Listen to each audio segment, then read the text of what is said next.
Encounter specialist रहे प्रदीप शर्मा को NIA ने किया गिरफ्तार। मनसुख हिरेन की हत्या के मामले में कार्रवाई। 28 जून तक एनआईए की कस्टडी में रहेंगे प्रदीप शर्मा। एनआईए को शक मनसुख हिरेन हत्याकांड का मास्टरमाइंड है एनकाउंटर स्पेशलिस्ट। एंटीलिया केस में भी प्रदीप शर्मा के मास्टरमाइंड होने का शक है। सचिन बजे और शर्मा को आमने सामने बिठाकर पूछताछ होगी। प्रदीप शर्मा पर एनआईए के छापे को लेकर शिवसेना पर बीजेपी का हमला। किरीट सोमैया ने उद्धव की पार्टी को बताया है माफिया सेना। कांग्रेस में सामने अंदरूनी कलह। 92 विधायक जीशान सिद्दीकी ने मुंबई कांग्रेस अध्यक्ष भाई जग प्रताप के खिलाफ सोनिया गांधी और राहुल गांधी को लिखा है पत्र। अपने निर्वाचन क्षेत्र में युवा कांग्रेस के एक समारोह के लिए नहीं बुलाने से नाराज। सुप्रिया सुले की मांग, राम मंदिर जमीन सौदे की सीबीआई या ईडी से करवानी चाहिए जांच, तभी सामने आएगा सच। एनसीपी की मांग, राम भक्तों की एक गैर राजनीतिक कमेटी करे राम मंदिर के निर्माण के लिए किए गए चंदे के खर्चे की क्या ब्यौरा। शिवसेना ने भी उठाया है ये मुद्दा। महाराष्ट्र में दिसंबर से अब तक ब्लैक फंगस की वजह से 3 बच्चों ने गंवाई हैं अपनी आंखें। बच्चों की उम्र है 3, 6 और 14 साल। तीनों ही बच्चों से कोरोना से रिकवर हो गए थे। ब्लैक फंगस हो जाने से सर्जरी करके निकालनी पड़ी एक आंख। मुंबई में 24 घंटे में कोरोना के 666 केसेस, 20 मरीजों की मौत। मुंबई में आरबीआई दफ्तर के बाहर पीएमसी ग्राहकों का धरना, अभी तक नहीं हो पाई है खाते से निकासी। मुंबई में सड़क पर दूध बिखेरकर डेयरी संचालकों का प्रदर्शन, दूध कंपनियों का किया गया विरोध। महाराष्ट्र के औरंगाबाद, अहमदनगर में कम दाम दिए जाने से मिल्क कंपनियों के खिलाफ किसानों का दूध आंदोलन, सड़कों पर दूध फैलाकर विरोध जताया। मुंबई से सटे पालघर की फटाखा फैक्ट्री में जोरदार धमाका हुआ, दूर दूर तक फैली दहशत। गुजरात के दाहोद में मनरेगा के तहत सबसे ज्यादा काम देने का बनाया गया है रिकॉर्ड। एक दिन में 2,78,000 से ज्यादा मजदूरों को मिला काम। शेयर बाजार में लगातार दूसरे दिन गिरावट, 178 अंक लुढ़ककर 52,323 पर बंद हुआ सेंसेक्स। निफ्टी में 87 पॉइंट्स की गिरावट। खाने की तेल की आसमान छूती कीमतों से ग्राहकों को राहत मिलने का दावा। सरकार ने कहा दाम में 20% तक कमी। एसबीआई ने ग्राहकों को समाधान दिया, कहा फर्जी केवाईसी अपडेट लिंक पर शेयर ना करें अपनी निजी जानकारियां। देश की नामी कंपनियां 2022 तक 30 लाख कर्मचारियों की कर सकती हैं छटनी। बीओए की रिपोर्ट में जताई गई है आशंका। स्मार्टफोन ब्रांड वन प्लस और ओप्पो का मर्जर, ग्राहकों को ज्यादा स्पीड वाला दमदार सॉफ्टवेयर होगा मुहैया।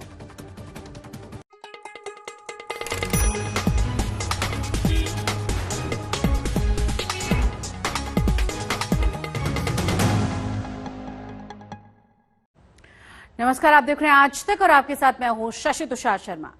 कभी मुंबई पुलिस के रहे वो नाम जिनकी तूती बोलती थी, आजकल अपनी गिरफ्तारियों को लेकर चर्चाओं में हैं।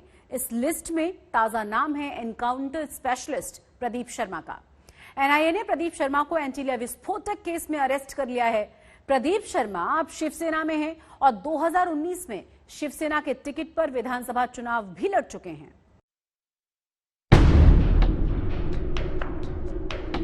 एंटीलिया विस्फोटक मामले में एनकाउंटर स्पेशलिस्ट प्रदीप शर्मा के घर रेड मारने एनआईए की टीम सुबह करीब 6 बजे ही पहुंच गई। हीरेन मनसुख हत्या केस की जांच कर रही एनआईए को आरोपियों में से एक के फोन का लोकेशन अंधेरी के जेबी नगर में मिला था, जो प्रदीप शर्मा के घर के पास है। रेड के वक्त शर्मा की बिल्डिंग की तरफ जाने वाले रास्तों को केंद्रीय सुरक्षा बलों ने कॉर्डन ऑफ कर दिया था। जब मुंबई पुलिस को रेड की खबर लगी तो उसने भी अपने जवान यहां तैनात कर दिए। कुछ घंटे की पूछताछ के बाद प्रदीप शर्मा को गिरफ्तार कर लिया गया। एनआईए के मुताबिक उनके घर से हथियार और गोला बारूद भी बरामद हुए। गिरफ्तारी के बाद शर्मा को एनआईए अदालत में पेश किया गया, जहां उन्हें 28 जून तक हिरासत में भेज दिया गया। एंटीलिया केस में मुख्य आरोपी और पूर्व पुलिस अफसर सचिन वाजे को प्रदीप शर्मा का करीबी माना जाता है। सूत्रों के मुताबिक शर्मा की गिरफ्तारी के पीछे संतोष शैलार का बयान है। संतोष शैलार को भी प्रदीप शर्मा का करीबी माना जाता है। शैलार को 11 जून को एनआईए ने एंटीलिया और मनसुख हिरेन केस में गिरफ्तार किया था। उसने पूछताछ में खुलासा किया कि प्रदीप शर्मा भी इस साजिश में शामिल है। इसके अलावा शैलार ने 2 और लोगों मनीष, सोनी और सतीश का नाम लिया था। 16 जून को अधिकारियों ने मनीष सोनी और सतीश से पूछताछ की। दोनों ने प्रदीप शर्मा और सचिन वाजे के कहने पर मनसुख हिरेन के कत्ल का जुर्म कबूला और बताया कि इसके लिए उन्हें पैसे भी दिए गए थे। इसके बाद प्रदीप शर्मा की गिरफ्तारी हुई। प्रदीप शर्मा ने एंटीलिया केस में अपना रोल होने से साफ इनकार किया है। एनआईए ने जब प्रदीप शर्मा को कोर्ट में पेश किया तो प्रदीप शर्मा का ये कहना था कि मुंबई पुलिस में 2 गुट हैं। एक गुट उनके खिलाफ साजिश रच रहा है और एनआईए को ये इंफॉर्मेशन मुहैया करा रहा है कि वो एंटीलिया बॉम्ब स्क्वायर वाले केस में कॉन्स्पिरेसी में शामिल हैं। उन्होंने ये भी कहा कि जो हथियार उनके घर से मिले हैं उस हथियार का लाइसेंस उनके पास है और वो एनआईए का पूरे तरीके से सहयोग कर रहे थे। एनआईए में उन्होंने अपनी स्टेटमेंट भी दर्ज कराई थी। 25 फरवरी को उद्योगपति मुकेश अंबानी के घर एंटीलिया के बाहर विस्फोटकों से भरी एक एसयूवी मिली थी। बाद में सामने आया कि ये एसयूवी ठाणे के बिजनेसमैन मनसुख हिरेन की थी, जिसकी लाश 5 मार्च को ठाणे में एक क्रीक में मिली। एनआईए एंटीलिया केस में अब तक 5 लोगों को गिरफ्तार कर चुकी है, जिनमें पूर्व पुलिस अधिकारी सचिन वाजे, रियाजुद्दीन काजी, सुनील माने, विनायक शिंदे के अलावा एक क्रिकेट बुकी शामिल है। एंटीलिया केस में आरोपी सचिन वाजे भी शिवसेना से जुड़ा था और अब प्रदीप शर्मा भी। बीजेपी ने राजनीतिक हमला तेज कर दिया है। मनसुख हिरेन की हत्या ये उद्धव ठाकरे की माफिया सेना ने की है। सचिन वाजे ये शिवसेना का प्रवक्ता, प्रदीप शर्मा ये शिवसेना का उम्मीदवार, शिवसेना का उपनेता, और इनको मनसुख हिरेन की हत्या करने के लिए जो प्राडो कार दी थी वो अनिल परब के ग्रुप ने दी थी। अनिल परब के पार्टनर सदानंद कदम और उसके पार्टनर विजय कुमार भोसले, और ये सब सलामी करते हैं उद्धव ठाकरे जी को। उद्धव ठाकरे की माफिया सेना का ये कांड है। पर शिवसेना इस बार हड़बड़ी में नहीं है। पिछली बार जब सचिन वाजे का नाम पहली बार एंटीलिया केस में उछला था तो मुख्यमंत्री उद्धव ठाकरे ने सदन में कहा था कि वाजे कोई ओसामा बिन लादेन नहीं है जो विपक्ष उसके पीछे पड़ा है। अब प्रदीप शर्मा की गिरफ्तारी पर पार्टी का सधा हुआ बयान आया है। देखिए, हम जानकारी ले रहे हैं, सरकार हमारी है, केंद्रीय जांच एजेंसी यहाँ बार बार आती है और कार्रवाई करती है। क्या उनको ये जरूरत है या नहीं है, इस बारे में देश के राज्य के गृह मंत्री, राज्य के मुख्यमंत्री, राज्य के गृह सचिव, मुंबई के पुलिस कमिश्नर यही अधिकृत तौर से बात करें। 1983 में प्रदीप शर्मा महाराष्ट्र पुलिस में आए थे। 1990 के दशक में मुंबई में अंडरवर्ल्ड का बोलबाला था। तब सरकार ने अंडरवर्ल्ड का सफाया करने के लिए एक विशेष टीम बनाई, जिसमें प्रदीप शर्मा समेत मुंबई पुलिस की क्राइम ब्रांच के कुछ चुनिंदा अफसरों को शामिल किया गया। इसके बाद एक एक कर अपराधी मुठभेड़ों में मारे जाने लगे। इस टीम में शामिल पुलिस अधिकारियों को एनकाउंटर स्पेशलिस्ट कहा जाने लगा। प्रदीप शर्मा का नाम लगातार अखबार की सुर्खियों में रहता था। उनके नाम 113 अपराधियों के एनकाउंटर लिखे गए। 2006 में प्रदीप शर्मा का किया एक एनकाउंटर फर्जी पाया गया, जिसके लिए उन्हें 3.5 साल की कैद की सजा सुनाई गई। नतीजा ये हुआ कि महाराष्ट्र सरकार ने प्रदीप शर्मा को साल 2008 में पुलिस सेवा से बर्खास्त भी कर दिया। इसके बाद उनके खिलाफ और भी मामले सामने आए, लेकिन साल 2013 में अदालत ने उन्हें बरी कर दिया। 4 साल वो विभाग में वापसी की जद्दोजहद करते रहे। साल 2017 में उन्हें महाराष्ट्र पुलिस सेवा में वापस ले लिया गया। साल 2019 में प्रदीप शर्मा ने अचानक पुलिस सेवा से वीआरएस ले लिया। इसके बाद वो पॉलिटिक्स में आ गए और शिवसेना की सदस्यता ले ली। शिवसेना ने प्रदीप शर्मा को नालासोपारा सीट से विधानसभा चुनाव में उतारा, लेकिन वो चुनाव हार गए। लेकिन विवादों से प्रदीप शर्मा का नाता अभी भी जारी है और अब मामला एंटीलिया केस का है। सचिन वाजे, सुनील माने, रियाज काजी और उसके बाद अब प्रदीप शर्मा, क्या इसके बाद प्रदीप शर्मा के अन्य सहयोगियों को भी अरेस्ट किया जा सकता है? क्या उन पुलिस अफसरों को भी अरेस्ट किया जा सकता है जिनकी स्टेटमेंट एनआईए पहले ही दर्ज कर चुकी है? जो लोग प्रदीप शर्मा के साथ काम कर चुके थे, सचिन वाजे के करीबी थे, क्या उन्हें भी शिकंजे में लिया जा सकता है? क्या उन्हें भी अरेस्ट किया जा सकता है? कुछ वरिष्ठ पुलिस अफसरों के नाम भी आए थे इस केस में, जिन्हें बुलाया गया था, जिनसे पूछताछ की गई थी। क्या उन्हें भी एनआईए आगे चलकर अरेस्ट कर सकती है?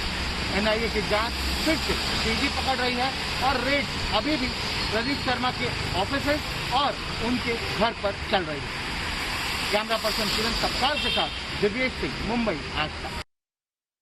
महाराष्ट्र में कोविड टास्क फोर्स ने अंदेशा जताया है कि जिस तरह से महाराष्ट्र में अनलॉकिंग हो रही है और लोग बाहर निकल रहे हैं, कोरोना की तीसरी लहर 2 से 4 हफ्ते में आ सकती है, जिसमें एक्टिव केस 8 लाख तक पहुंच सकते हैं। महाराष्ट्र में कोरोना की तीसरी लहर की आशंका को देखते हुए मुख्यमंत्री उद्धव ठाकरे ने दवाओं और मेडिकल इक्विपमेंट का स्टॉक बढ़ाने के आदेश दे दिए हैं। सीएम ने हेल्थ एजेंसियों को अलर्ट मोड पर रखने को कहा है।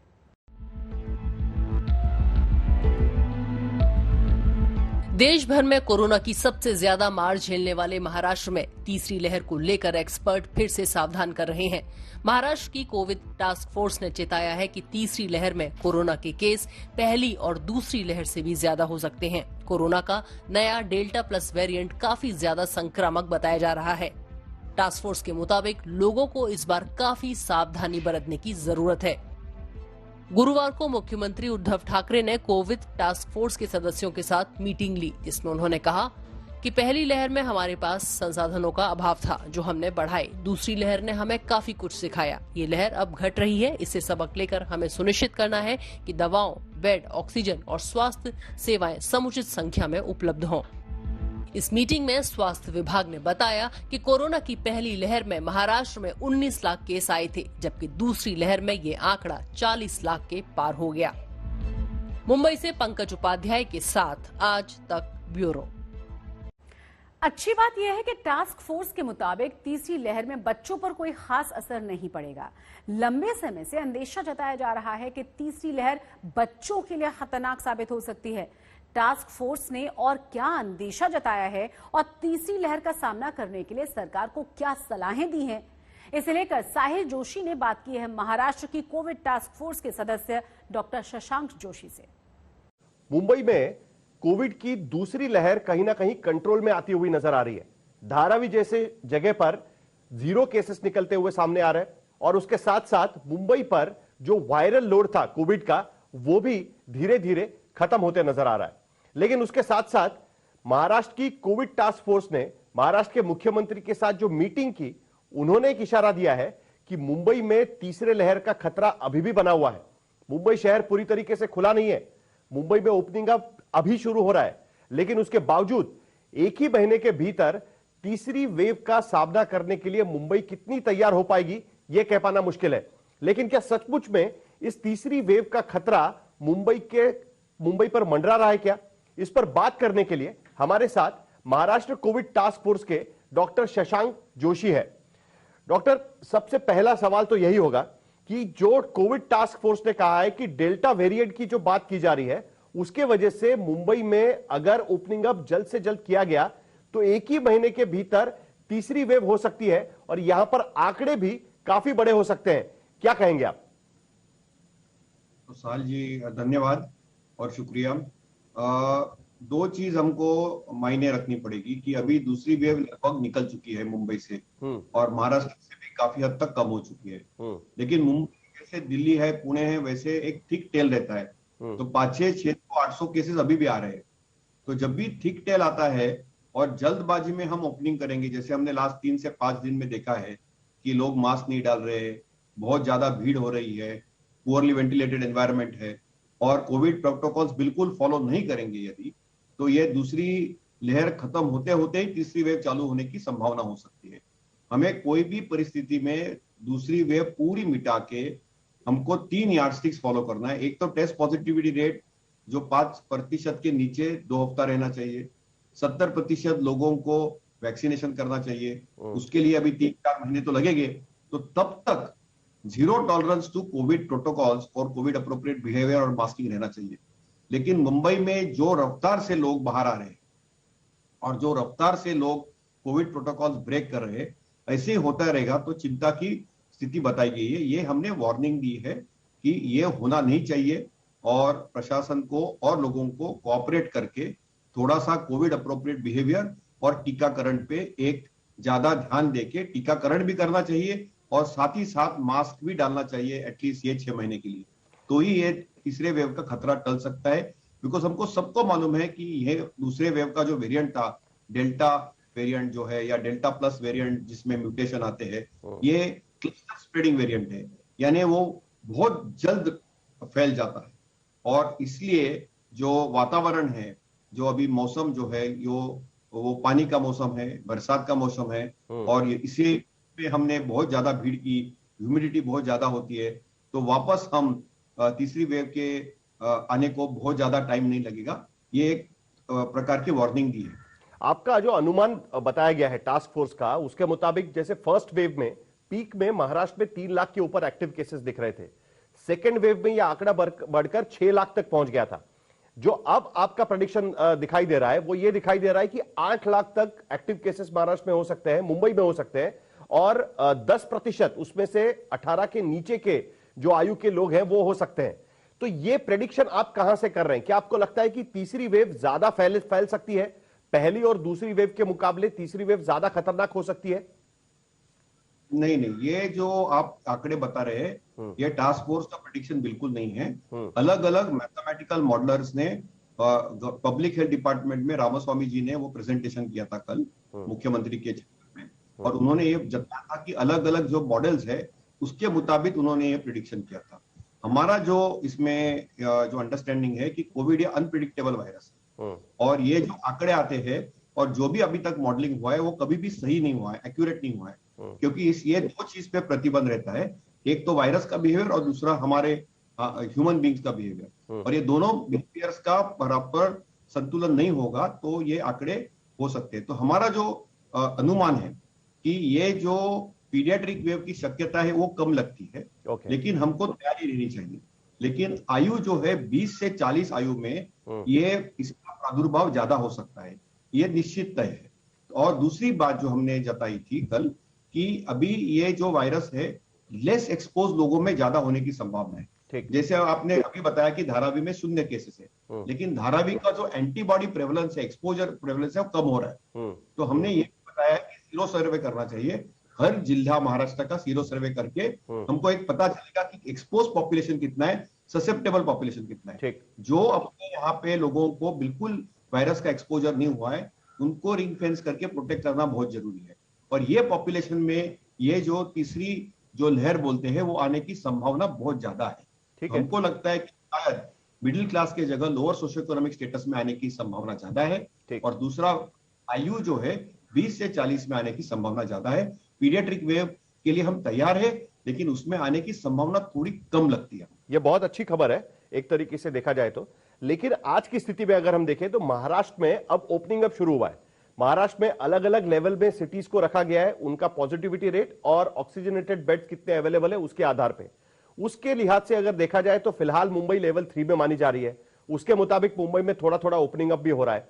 दूसरी लेवल 2 में जाने के लिए या दूसरे पायदान पर जाने के लिए मुंबई कभी भी दूसरे पायदान पर जा सकती है, उसमें ओपनिंग अप भी ज्यादा होगा, और फर्स्ट लेवल पे पहुंचने के बाद ज्यादा ओपनिंग अप की बात कही गई है। ऐसे में क्या मुंबई को इस लेवल के हिसाब से ओपन करना चाहिए, या मुंबई की पॉपुलेशन को देखते हुए, या फिर जो आबादी जिस तरीके से फैली है मुंबई में उसको देखते हुए अभी भी ओपनिंग अप का समय मुंबई में नहीं है? यही आपकी राय रहेगी? नहीं, ये जो दोनों आपने बताए आंकड़े, ऑक्सीजन बेड और टेस्ट पॉजिटिविटी रेट, ये आंकड़े प्रशासकीय आते हैं। ठीक, पब्लिक हेल्थ के मुताबिक लगेंगे तो 3 क्राइटेरिया होते हैं। जैसे मैंने बोला, टीपीआर रेट 5% के नीचे 2 हफ्ते के लिए, दूसरा है 70% को वैक्सीनेट होना चाहिए। ठीक, जब तक हमारा ज्योग्राफी और जिलों को 70% वैक्सीनेशन नहीं होगा, एटलीस्ट अबव 45, तब तक जल्दबाजी में ओपनिंग नहीं होना चाहिए। इसेंशियल सर्विसेज, इकोनॉमिक हैंडल जरूर चालू करना चाहिए। और तीसरी जो मेन चीज है कि जीरो टॉलरेंस फॉर जो लोग कोविड प्रोटोकॉल, मास्क नहीं फॉलो करेंगे उसके लिए जीरो टॉलरेंस होना चाहिए। तो फिर लोकल ट्रेन, तब तक लोकल ट्रेन के बारे में तो सोचना ही नहीं चाहिए। क्या बोले आपने? तब तो लोकल ट्रेन को खोलने को लेकर सोचना ही नहीं चाहिए, क्योंकि वहां पर सबसे ज्यादा भीड़ होती है मुंबई में। बिल्कुल नहीं, क्योंकि अभी भी हम कतरे से बाहर बिल्कुल नहीं है। आपको ये गलतफहमी होगी कि हम ऐसे बोलेंगे कि जो हमने गलती की थी पहले वेव और लाट में और दूसरे वेव में, वो गलती हमको दोहराने नहीं चाहिए। ठीक है, तो डॉक्टर शशांक जोशी ये साफ शब्दों में कह रहे हैं कि जल्दबाजी नहीं होनी चाहिए। जो पहले वेव में, पहली लहर के बाद जो गलतियां हुई उसको दोहराना नहीं चाहिए। और सबसे बड़ी बात, 70% तक वैक्सीनेशन होगा तभी ओपनिंग अप के बारे में सोचा जा सकता है। जो अनलॉक की बात की जा रही है वो तभी पूरी तरीके से हो पाएगा अगर आपकी आबादी 70% से ज्यादा वैक्सीनेटेड हो जाए, जिसका फासला हमको तय करने में कम से कम 2 से 3 महीने का वक्त लग सकता है। यह बहुत बड़ी बात है और इसीलिए तीसरी वेव से बचने के लिए मुंबई में क्या करना चाहिए, यह टास्क फोर्स के मेंबर्स ने महाराष्ट्र सरकार को बताया है। अब इंतजार होगा कि महाराष्ट्र सरकार इस पर किस तरीके से अपनी भूमिका रखती है। और इसी खबर के साथ मुंबई मेट्रो में बस इतना ही, लेकिन देश और दुनिया की तमाम बड़ी और अहम खबरों के लिए आप देखते रहिए आज तक।